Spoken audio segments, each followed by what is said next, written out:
Se está generando un revuelo bastante interesante dentro de Oriente Medio, los países y sobre todo los funcionarios de esta región con respecto a lo que sucedió con el presidente de Irán. Y es que las acusaciones son bastante curiosas. Escuchen bien esto. Muchos diplomáticos de la región están acusando directamente a Estados Unidos por lo que ha sucedido, pero tal vez no de la forma en la que algunos se lo esperarían. ¿Qué es lo que están diciendo a raíz de lo que sucedió y por qué están culpando o responsabilizando a Estados Unidos? Vamos a comentarlo.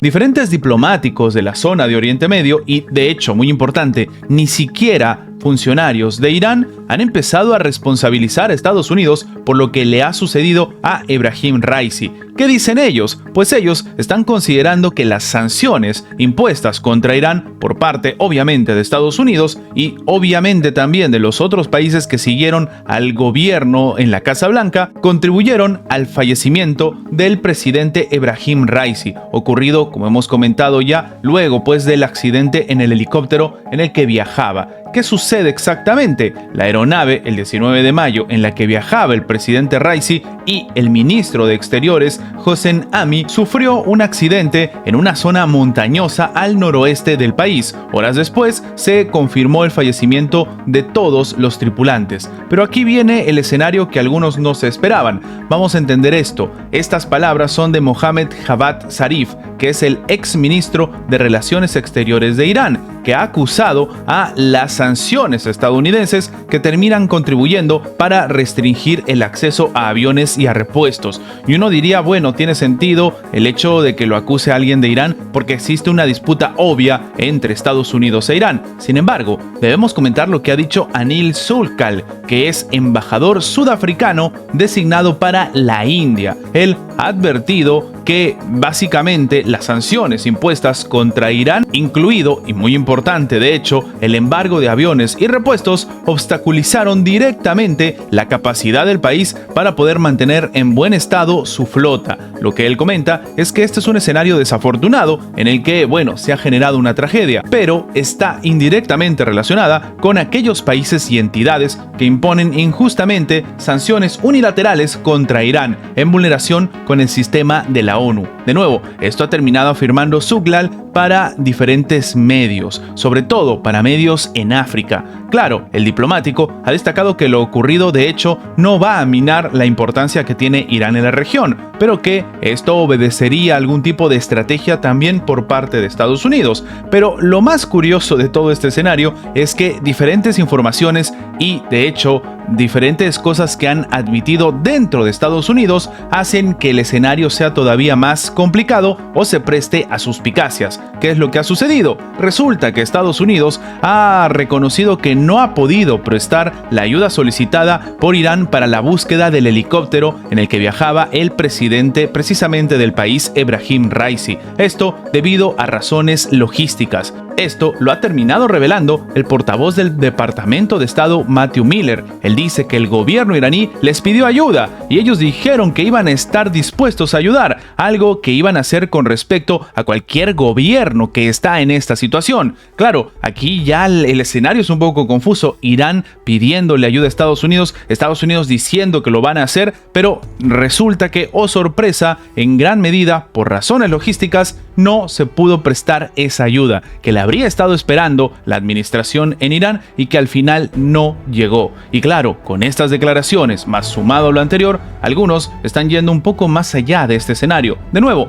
no existen pruebas realmente de todas estas acusaciones, pero sí que al final todo esto ha sumado al desenlace que se ha vivido lastimosamente. Muchos expertos están hablando de la estrategia que se está cocinando para apoyar a Ucrania, incluso si las elecciones en Estados Unidos las gana Donald Trump. Escuchen bien esto. Básicamente, en resultado, lo que van a intentar hacer es que Rusia termine apoyando a Ucrania.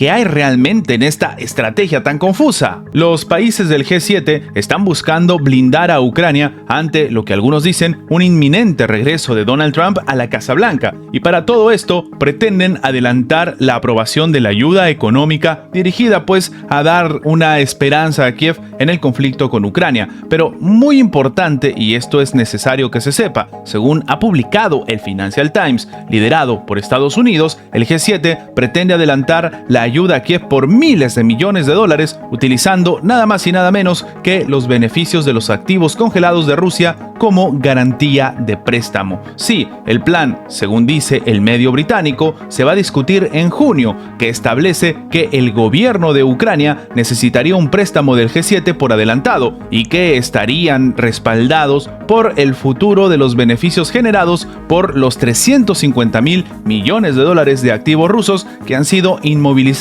en todo Occidente. Funcionarios norteamericanos le dijeron al Financial Times que el plan de ese país sería recaudar unos 50.000 millones de dólares que se entregarían a Ucrania el próximo verano, meses antes de las elecciones presidenciales en Estados Unidos. De ser aprobado, el plan de financiación del G7 llegaría en un momento crucial para Ucrania, ya que sus fuerzas luchan por mantener la línea en medio de una renovada ofensiva rusa. Esto tras los retrasos en la entrega de la ayuda militar aprobada recientemente en Estados Unidos. Una persona involucrada en las discusiones del posible préstamo para Kiev ha terminado adelantando al diario británico que este podría concretarse antes de noviembre, para que, incluso si Donald Trump termina ganando, el dinero ya se haya desplegado a Ucrania y no se pueda detener de alguna manera. El Financial Times destaca que hasta los países más reticentes en apoyo adelantado para Ucrania, como Francia, Alemania, Italia y Japón, han cedido al plan como una forma de garantizar el financiamiento a largo plazo para Kiev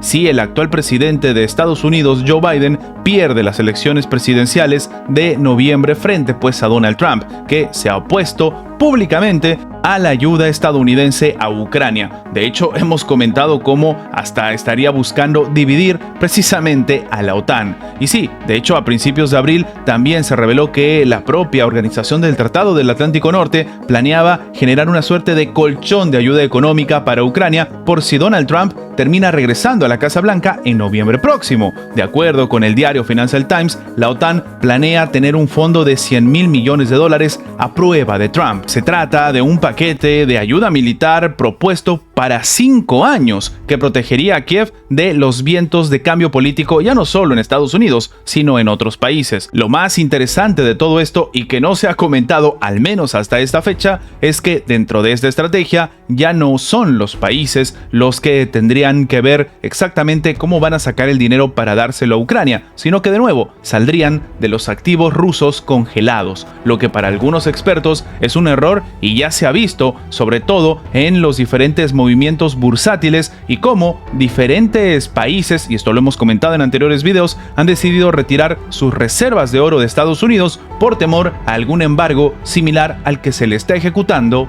a Rusia.